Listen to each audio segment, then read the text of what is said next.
People of Earth, my name is Colin, your name is Audience, and welcome back to this. We are recording on the GoPro right now, which is, I believe, a GoPro Hero 2018 that has been operating system modified to be a Hero Black 5, I believe? Same exact internals, just kind of jailbroken is the terminology that I use to describe it. What we are doing today is I'm going to break down for you guys specifically how we set up a sports broadcast, more specifically for soccer. So what we have here is our Supernote open up. We got a little soccer diagram. First things first, let's establish our camera positions, okay? So let's assume that the press box is in this area over here. That's where a press box is. There is kind of three different parts of the press box. We have kind of two outdoor cages on like this side and this side. This side. And then everything in the middle here is like internal, it's air conditioned, and we actually all of our production room is really like right in this area right here. But that's not what we're talking about right now. What we're talking about right now is camera position. So we essentially have camera 1 right here and camera 2 right here. Camera 1 is game camera. Camera 2 is a high and tight, meaning it gets a little bit closer, shoots a little tighter, obviously, than our game camera. Not even a little tighter, a lot tighter. So that's when you're going to get, replay angles. You're going to get, celebrations. You're going to get coaches. Typically, the home team is on this side, and the away team, I cannot type apparently, and by type I mean right.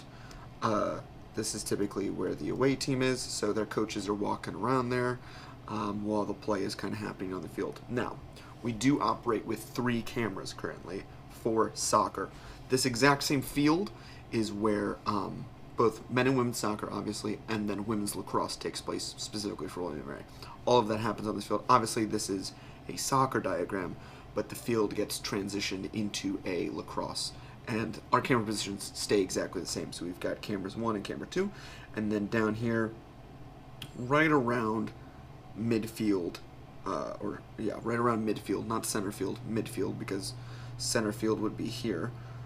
Right around midfield is where we put camera 3. And so that can get, obviously, nice close-up shots of goalies. It can get any transition plays that happen in the middle. And it can get throw-ins down this way and down this way.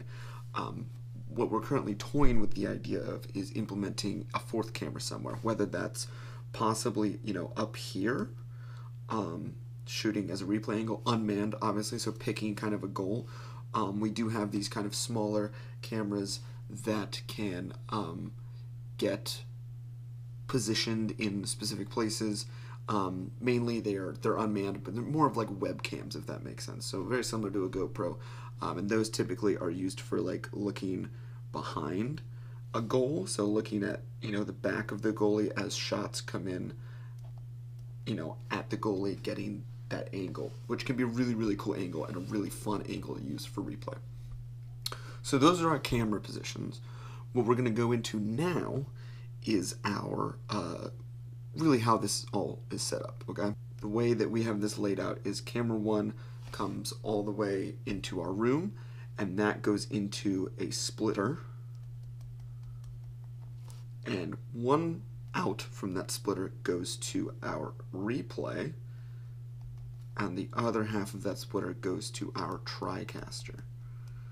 And don't worry, I'll explain more about the TriCaster in a second. Obviously, if you've watched the other video, you know what a TriCaster is. Maybe you know what a TriCaster is already. So that's camera 1 goes in the splitter, goes to replay, and then a TriCaster. Camera 2 does the same exact thing. It goes into a splitter. One half, the out obviously goes into a replay. The other out goes into a TriCaster. Now camera 3 is a little bit different, and that's because we don't currently have a good setup. We didn't have enough splitters.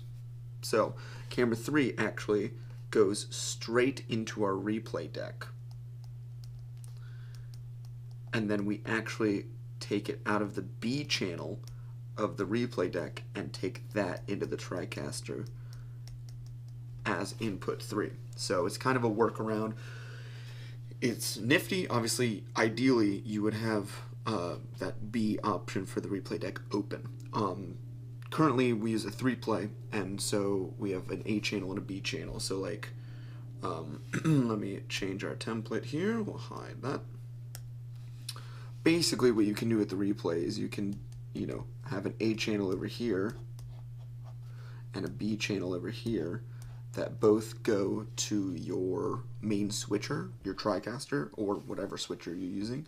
And that means that you can do a replay over here and then transition into a different moment in the replay over here, rather than having to, click around, really, really, really quickly over here, and it might, show up and make that look bad up there.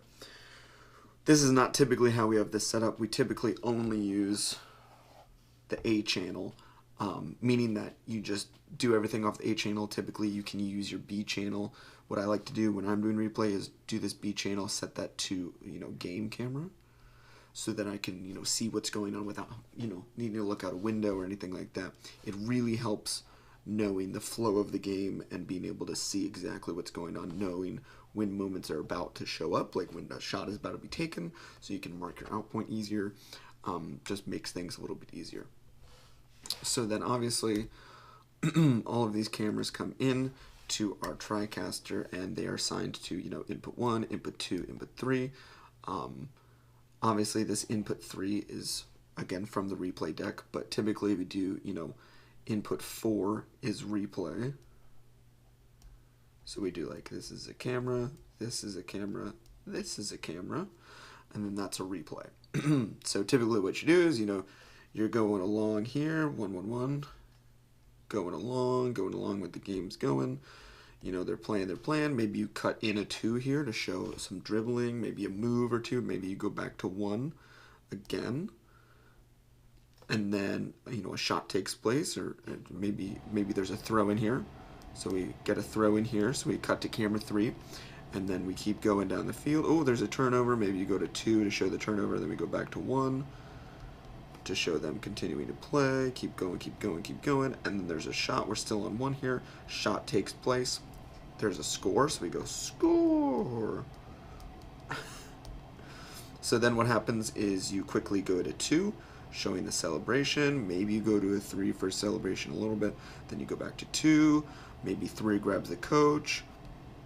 And then you go to a 4 for the replay. You roll the replay.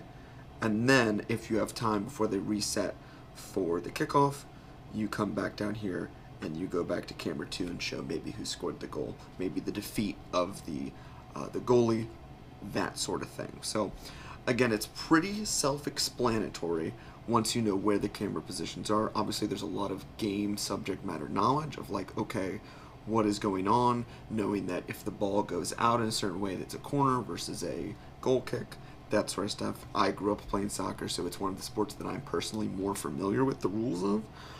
But obviously, I've never played soccer at a collegiate level, so it is important for me to look up from time to time, like, what are the differences. A lot of the time, the timing is what's a little confusing to me, because again, when I played soccer, it was like, I believe what it was called was Suburban Friendship League, so not a huge deal, not super intense by any means. So I do have to look up from time to time what the special rules are, if there are any, what the timing is. So, but yeah, pretty straightforward. 3 to 4 camera setup with a replay deck with a switcher. And then obviously what the switcher contains, is I can draw that up real quick. Let's get rid of our soccer diagram. The switcher basically has everything from, oh my goodness, I am having trouble writing today. We have the switcher, and on the switcher, that contains everything from, obviously the camera inputs, the replay inputs, graphics inputs, which I didn't even mention, which kind of goes on top of the camera inputs, and then we can write, we'll be detailed like on top of the camera inputs. Typically, it gets cut out when we go to replay, because when you're doing a replay, you want it to be kind of clean as much as possible. Maybe you have a small graphic in the top left-hand corner saying that it's a replay, but typically, once you do that replay wipe graphic into a replay, you get the graphics don't exist anymore. So you have time to switch them or take them down or whatever. But then when you come back out, they're there again. So that sort of thing. Obviously, it's got all of our commercials in it, meaning for any commercial breaks that we do locally, we do something called, commercial insertion, which is essentially we have a computer, set up that, that's my little computer drawing, how's that? That essentially during a commercial break, we, count it down, oh, we're going to commercial in 3, 2, 1, and then you have a button that essentially says 2-minute commercial break, 120 seconds is what it actually says, and you click it, and then somewhere, something somewhere, on the Flow Sports side of things, on their servers, runs a commercial over our broadcasts that's a commercial insertion, commercial break. And those are like, we call those flow breaks because those are Flow Sports breaks. I've worked some broadcasts with ESPN, which basically functions very similarly. I've heard talk that ESPN is moving towards this self-service portal, meaning you are clicking that button, whereas I believe in the current, specifically last year, most of the broadcasts that I've worked ESPN, you're on the phone with somebody, with a technician, with an engineer. I don't exactly know what their position title is, but they're on the phone, and you say, we're giving it to you in 3, 2, 1, and they, on their end, are either clicking a button or doing something that rules the commercials, like networked commercials, ESPN commercials. Otherwise, most of the commercials are local businesses, or, that's all taken care of from the very business side of things with sports, which we don't really, I personally at least, don't really deal with a whole lot. They just tell me, here are the videos that need to be in there. I download them. I'll put them on our switcher, obviously. But for the most part, I'm just hands off with that. They just tell me what I need to do, and I do it. And then finally, we have, any advertisements, and by ads, I mean graphics. So that typically falls on the person doing TD, which is technical directing, which is exactly, maybe not quite what it sounds like, but you're pushing the buttons, you're directing the show, that's technical directing. Sometimes there will be a director behind the technical director who's actually calling the shots, and the technical director is just listening and punching. And then sometimes you'll have a producer behind the director who's saying, maybe we need to do this, keeping them apprised of what's coming up. But specifically these ads that I'm talking about are like corner ads or slide-ins, or, if there's a first down, you bring in the little first down thing. And that typically, at least in the past, has fallen on the TD to do. But moving forward, I think we're going to try and maybe have the graphics operator do a bit more of those, just to take a little bit of the pressure off of the technical director, and because they do tend to end up looking a little bit better. You can customize them and build them a bit more if you do it that way, and have them keep both your brand as the broadcasting team, as the production, while also obviously giving them, fulfilling what they have paid for as an advertiser. Hopefully that all made sense. Hopefully all was enjoyed this little explainer about particularly what goes on, how we set things up, and that's specifically for soccer and lacrosse, because those take place at the same field.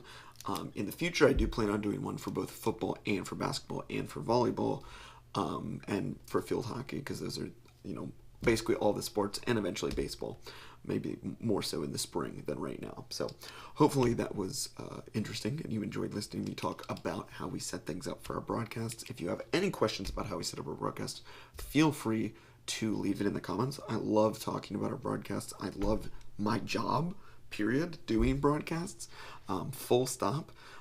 So I love talking about it. I love sharing with you guys my experiences, and yeah, hopefully you all had a great week, and I will catch you next week. But if I don't, have a good one. Peace.